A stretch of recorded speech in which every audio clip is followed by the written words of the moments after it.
Usa ka OFW gioferan og dako nga kwarta aron talikdan ang iyang pagtuo. Sa usa ka kondisyon nga mobiya ka sa imong pagkakristohanon. Si Marisa Ikem Asok, usa ka domestic helper sa nasod sa Kuwait for almost 15 years. Usa ni anak kay gayon, uban sa iyang upat ka mga kauban, gipatawag sila isa-isa sa ilang pinakatigulang nga madam.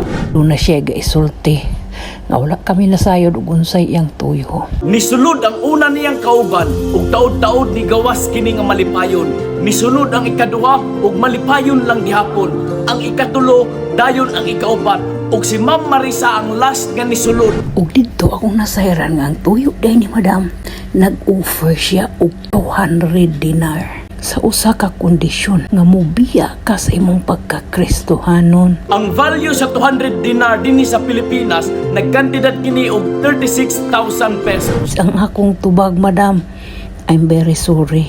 Gi-explainan dayon siya sa Dios nga gituuhan sa iyang madam apan wala kini dawata ni Ma'am Marisa. Dini nga time gihangyo nako si madam nga musulti ko. Isultihan dayon niya ang iyang madam may tungod sa kinabuhi ni Ginoong Hesus, mga milagro nga iyang nabuhat ngadto sa mga tawo ug ang gugma nga gipakita ni Ginoong Hesus ngadto sa mga kagsasala. Nihilak na gyud ko tong panahona. Uban sa tabang sa Ginoo, nakasabot ang iyang madam ug na-appreciate niya nga mibarug gyud si Ma'am Marisa sa iyang pagtuo. Dito natingala ako mga kauban ug nangutana sila nganong nadugay ko. Pagkabalo sa iyang mga kauban nga wala siya mudawat, gikatawan siya, gibugal-bugalan o giingnan nga bugok. Paglabay sa pila ka mga adlaw, nabalaan sa ilang madam nga dili honest ang iyang mga kauban.